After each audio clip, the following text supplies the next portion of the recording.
उत्तराखंड सरकार की पहली कैबिनेट बैठक में निर्णय लिया गया कि राज्य में समान नागरिक संहिता के क्रियान्वयन के लिए विशेषज्ञों की समिति बनाई जाएगी। कैबिनेट बैठक के बाद प्रेस कॉन्फ्रेंस में मुख्यमंत्री पुष्कर सिंह धामी ने यह जानकारी दी। मुख्यमंत्री ने कहा कि उत्तराखंड देश के लिए सामरिक दृष्टि से भी एक अत्यंत महत्वपूर्ण राज्य है। उत्तराखंड की संस्कृति, आध्यात्मिक विरासत की रक्षा, यहाँ के पर्यावरण की रक्षा और राष्ट्र रक्षा के लिए उत्तराखंड की सीमाओं की रक्षा, ये तीनों ही आज उत्तराखंड ही नहीं बल्कि पूरे भारत के लिए अहम है। इस दृष्टि से नई सरकार ने अपने शपथ ग्रहण के तुरंत बाद पहली कैबिनेट बैठक में निर्णय लिया कि न्यायविदों, सेवानिवृत्त जजों, समाज के प्रबुद्ध जनों और अन्य स्टेक होल्डर्स की एक कमेटी गठित करेगी जो उत्तराखंड राज्य के लिए यूनिफॉर्म सिविल कोड का ड्राफ्ट तैयार करेगी। उत्तराखंड में जल्द ही समान नागरिक संहिता लागू होगी। उत्तराखंड ब्यूरो चीफ अवनीश जैन की रिपोर्ट। 12 फरवरी 2022 को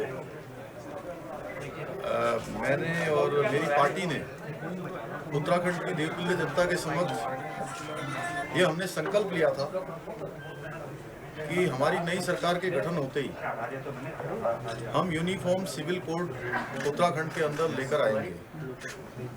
और उसके पीछे हमने कहा था कि हमारा राज्य हिमालय का राज्य है, गंगा का राज्य है, अध्यात्म और धार्मिक केंद्र बिंदु हमारा राज्य है।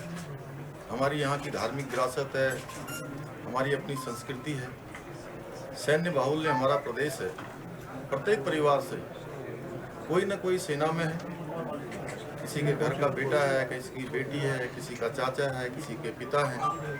वो हिंदुस्तान के किसी न किसी कोने में सेना में जाकर या अर्धसैनिक बलों में, सेना में या अन्य किसी फोर्सों में जाकर अपनी सेवाएं देश को दे रहे हैं। वहीं हमारा राज्य दो अंतर्राष्ट्रीय सीमाओं से भी लगा हुआ है। ऐसे में जरूरी है कि उत्तराखंड राज्य के अंदर एक ऐसा कानून होना चाहिए जो सभी के लिए समान हो।